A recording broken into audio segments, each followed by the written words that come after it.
la la la la la la.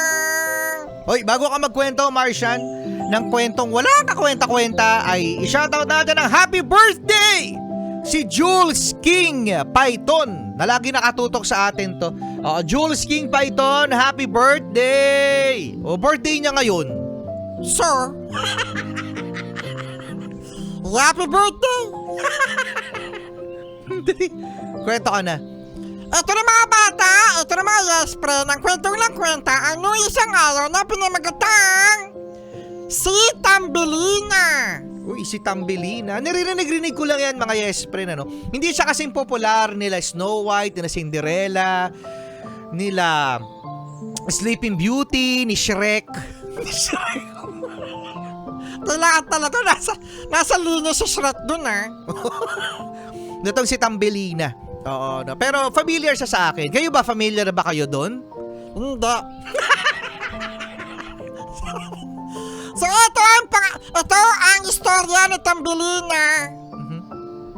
Noong isang araw ay merong isang babae na humiling ng isang maliit na anak sa isang diwata. At syempre dahil ang diwata ay madali kausap, binigyan siya ng maliit na anak. At pinangalanan niya itong si Tambelina. O Tambelina. Nya! Kinanta mo. Angelina yon.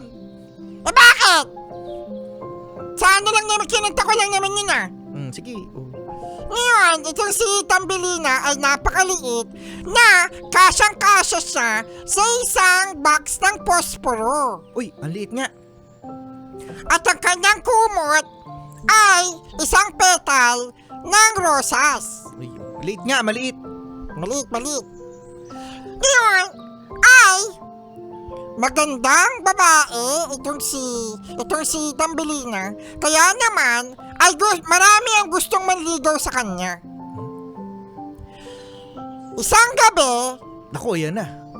Rico Panyero, Sexy Megan, mga bata, ay may dumating na isang palaka. At ang sabi ng palaka, "Hoy, Tambelina!" Sabi ni Tambelina, "Ano? Kikidnapin kita! Kikidnapin kita!" Kaya naman, itong si Tambelina ay kinidnap ni palaka. Bakit siya kinidnap? Wait lang! Nagmamadali? Bakit siya? Kinidnap siya kasi gusto siyang pakasalan ni palaka! At ang sabi ni Tambelina, Ayoko sa'yo, palaka! Pakawalan mo ako! At ang sabi ng palaka, "Hindi! Akin ka!" At etong malupit, Ano yung malapit na yan? dumating si Ahas. Naku, mga reptiles pala yan. Inagaw ni Ahas si Tambelina. Sabi niya, "Halika dito, Tambelina! Lumakas tayo!" Tumakbo si Tambelina at si Ahas din ay tumakbo. Anong tumakbo? Hindi tumatakbo yung ahas! Ano ba? Gumapang! Ganon. Ngayon, itong si Ahas, sabi niya, "Tambelina, wala na tayo dun kay palaka."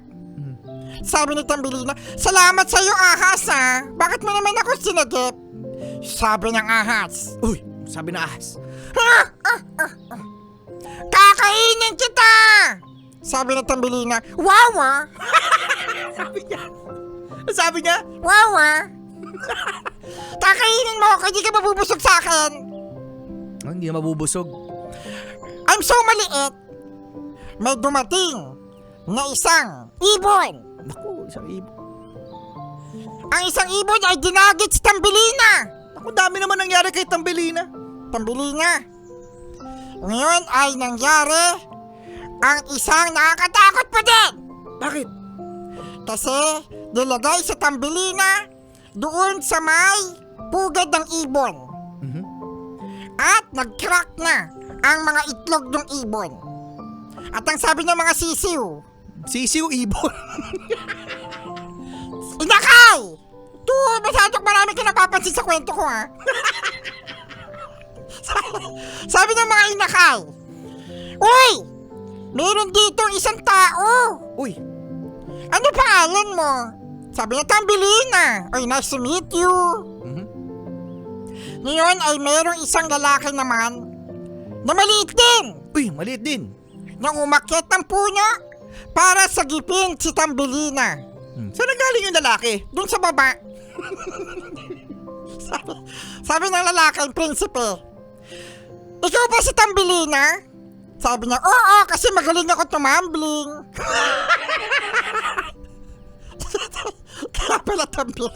Kaya pala Tambelina, magaling tumambling. Ngayon sabi ng prinsipe, halika bumaba tayo dito sa puno. Ngayon ay bumaba si Tambelina at ang prinsipe at sila ay nagkainlaban. Ang babaw? Di ba ang babaw, ang landi? Ang malanding sa Tambelina. Nakakita lang ng maliit na prinsipe, tapos prinsipe na in love agad. Mhm. Ngayon sila ay nagpakasal. Uy, ang bilis naman ng love story. The end.